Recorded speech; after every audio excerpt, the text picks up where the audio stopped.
Let me say something to that, because I think this kind of discussion, which has gone on for a very long time around, sounds a bit cynical in a sense.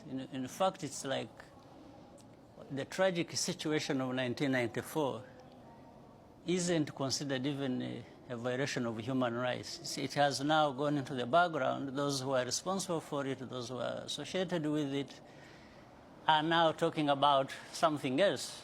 According to them, the situation in Rwanda is that of human rights violation, even more than that tragic situation. I think that's what we are talking about. So, well, just for example, there was an Amnesty International wrote a report in the lead up to the 2017 election that talks about opposition politicians, journalists, human rights defenders being jailed, physically attacked, even killed. I think you're interested in forced into exile or silence. I'm just interested in your idea of that assessment of your country. Raising your views to the audience so that you influence them by what you're the European Union sees itself very much as an answers? Exporter of human rights and a defender of human rights. So why can't you let me answer this? I'm very interested in Otherwise, your answer. you are going to ask and then answer yourself. I'm very interested in your answer. I'm giving you some context on why I'm asking. You're asking and giving answer at the same time. So please tell me, what do you make of this assessment? I think it's just ridiculous, because there is nothing like human rights minus these things we are talking about. What we are talking about in terms of development. These are human rights. Development, schools, education, health, and food security. And, you know, when you see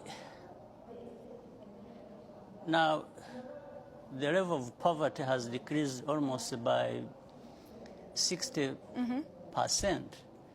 So these people, these human beings with improved lives and participating in that themselves to improve their own lives, gets lost in what the whole list you've been spelling out as if, you know, what is in Rwanda is really hell. In fact, forgetting the hell that we have gone through, that we stood against and sorted out when you were there just talking about more or less nonsense. Because do you reject the accusations, for example, from Amnesty International? Absolute rubbish. You reject Rwanda is completely different from what it was 25 years ago. In fact, maybe you need to be looking around in Europe. You are violating people's rights. When we have this problem of people being bundled and sent back to sink in the Mediterranean and so on, and so many people being mistreated in your own countries. Why don't you talk about your human rights and stop just offloading everything? Well, this is a development conversation, so in the context of development. You are not the one to determine what conversation or what points to raise in any conversation. You are asking questions, this is what I'm saying. You are asking questions and you are giving yourself answers. You really need to stop this superiority complex nonsense about human rights. You think you are the only ones who respect human rights, or others it's about violating human rights. No, we've fought for human rights and freedoms of our people much better and more than anyone, including you people who keep talking about this nonsense. Where we have taken our country from and where it is now speaks for itself. The rest of the story just comes from this complex. You know, these two worlds where there are people who know everything about human rights and all kinds of things, and another world where people are just people who don't know. But these are our human rights. It's not, when we respect the things we respect in our countries, it's not for you, it's not for anybody else, it's for ourselves. Is it not so universal? You don't sit there.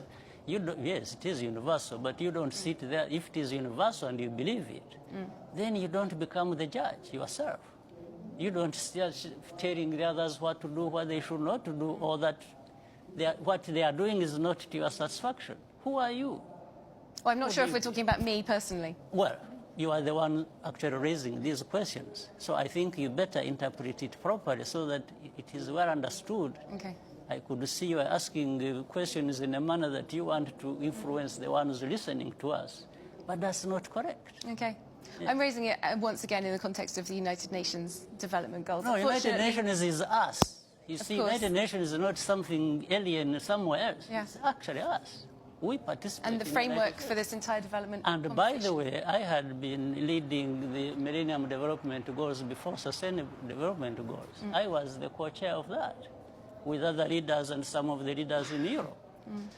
So you don't turn around, it's like you want... So you believe that there should be scrutiny on human rights in Europe, in Africa, in all believe countries? That you shouldn't be there belittling Africans or leaders of Africa who are trying to... Oh, no, but the conversation about migration is a real conversation about human rights. So you believe that there are valid human rights concerns to be taken into account in this conversation? Even in Europe, not in Africa.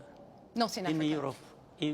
In Europe, not only in Africa. Not, of course. Yes. Well, thank you both very much. Unfortunately, that is all we have time for. President Paul Kagame of Rwanda and the EU's Development Commissioner, Neven Mimica. Thank you both for your time. Thank you as well for watching.